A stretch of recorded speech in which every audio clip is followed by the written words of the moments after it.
Good morning students, मैं राजेश कुशवाहा आप सभी का अपने YouTube channel R K. Kushwaha English 563 में स्वागत करता हूँ। प्रिय विद्यार्थियों, पिछले वीडियोज़ में हम लोग can, could, may, might, should, must, ought to इत्यादि मॉडल ऑक्सिलरीज का अध्ययन कर लिया था। आज हम लोग उसी सीरीज को आगे बढ़ाते हुए सभी मॉडल्स को एक सेंटेंस में हम लोग देखेंगे कि सेंटेंस एक ही होगा लेकिन अलग अलग मॉडल्स का यूज करके उस सेंटेंस का सेंस को हम लोग क्लियर करेंगे। तो जैसा कि हमारा टॉपिक भी है all models in one sentence, तो इसी टॉपिक को आज हम कवर करेंगे। तो आइए देखते हैं कि किस तरह से सभी मॉडल्स का एक ही सेंटेंस में यूज होता है। तो सबसे पहला जो सेंटेंस है, सी विल स्पीक इंग्लिश। हमारा जो सेंटेंस है सी विल स्पीक इंग्लिश, इस सेंटेंस में मॉडल विल का यूज हुआ है। अगर हिंदी में नहीं निकाला जाए तो वह अंग्रेजी बोलेगी, ये मतलब है इसका। उसी तरह से सेम सेंटेंस है लेकिन दूसरे सेंटेंस यानी इसका जो मॉडल ऑक्सिलरी है वो बदली हुई है। सी शैल स्पीक इंग्लिश, वह अंग्रेजी अवश्य बोलेगी। अब देखिए सेम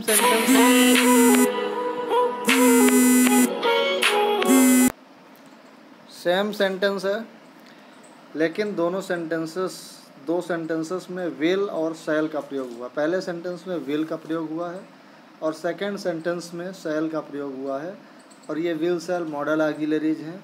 अगर हम विल लगाते हैं, सी के साथ विल लगा रहे हैं तो ये सिंपल सेंस दे रहा है, और वहीं सी के साथ हम शैल का यूज कर दे रहे हैं, ये एक स्पेशल सेंस दे रहा। सी शैल स्पीक इंग्लिश, वह इंग्लिश ज़रूर बोलेगी, वह अंग्रेजी अवश्य बोलेगी, इसका सेंस आ रहा है। उसी तरह से नॉर्मली हम क्या यूज करते हैं, आई और वी के साथ शैल का यूज करते हैं। बाकी जितने भी सब्जेक्ट्स होते हैं उनके साथ हम विल का प्रयोग करते हैं, लेकिन यहाँ पर सी के साथ विल ये नॉर्मल यूज है, लेकिन सी के साथ शैल एक स्पेशल यूज हो गया। तो जब हम विल या शैल का स्पेशल यूज करेंगे तो वहाँ पर अवश्य का सेंस आएगा या ज़रूर का सेंस आएगा, जैसे इस सेंटेंस में आया है सी शैल स्पीक इंग्लिश, वह अंग्रेजी अवश्य बोलेगी। वहीं तीसरे सेंटेंस में देखिए तो यहाँ पर कैन का यूज किया गया, इस सेंटेंस में कैन का यूज किया गया है, और कैन का she can speak English same sentence है, केवल हम मॉडल ऑक्सिलरी चेंज कर रहे हैं। सी कैन स्पीक इंग्लिश, वह अंग्रेजी बोल सकती है। कैन का यूज यहाँ सामर्थ्य दिखाने के लिए, एबिलिटी, जैसा कि पिछले वीडियोज़ में हम लोगों ने देख लिया है। कैन का यूज, मे का यूज, सबका यूज हम लोगों ने देख लिया। आज हम एक सेम सेंटेंस को अलग अलग मॉडल ऑक्सिलरीज के माध्यम से सेंस उसका देखेंगे। फोर्थ सेंटेंस, सी मे स्पीक इंग्लिश, शायद वह अंग्रेजी बोल सकती है, शायद वह अंग्रेजी बोल सकती है। तीसरा सेंटेंस कह रहा है वह अंग्रेजी बोल सकती है। सी मे स्पीक, जब मे लग रहा है तो संभावना व्यक्त की जा रही है, शायद वह अंग्रेजी बोल सकती है। अब यहाँ पांचवा सेंटेंस देखें तो पांचवें सेंटेंस में कुड का यूज हुआ है कि सी कुड स्पीक इंग्लिश। कैन का पास्ट कुड होता है तो वह अंग्रेजी बोल सकती थी। छठवें सेंटेंस में उसी तरह से मे का पास्ट फॉर्म माइट होता है, सी माइट स्पीक इंग्लिश, शायद वह अंग्रेजी बोल सकती थी, यानी संभावना दिखाई जा रही है। मे और माइट के थ्रू संभावना को हम व्यक्त कर रहे हैं, और कैन और कुड के थ्रू सर्टेनिटी को दिखाया जा रहा है, निश्चितता को दिखाया जा रहा है। Seven sentence, in the seven sentence should is used, should का प्रयोग हुआ है। सी शुड स्पीक इंग्लिश, उसे अंग्रेजी बोलना चाहिए। शुड, मस्ट और आट टू, ये तीनों ऐसी मॉडल ऑक्सिलरीज है जिनका यूज चाहिए के सेंस में होता है। तो शुड, आठवें में ऑट टू, और नौवें सेंटेंस में मस्ट का यूज किया गया है। तो सातवें में शुड का यूज किया है। सी शुड स्पीक इंग्लिश, उसे अंग्रेजी बोलना चाहिए। सी ऑट टू स्पीक इंग्लिश, उसे अंग्रेजी बोलना चाहिए, लगभग सेम सेंस दे रहा है। सी मस्ट स्पीक इंग्लिश, उसे अंग्रेजी अवश्य बोलना चाहिए। तो इन तीनों सेंटेंसेस में इस तरह से डिफरेंस देखने को मिल रहा है।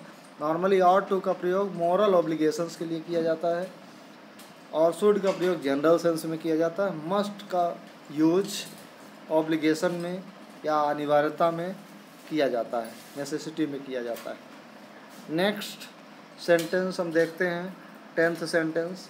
10वें सेंटेंस में she need not speak English. Need not और डेयर नॉट, ये दो हेल्पिंग वर्ब्स हैं जो निगेटिव को शो करती।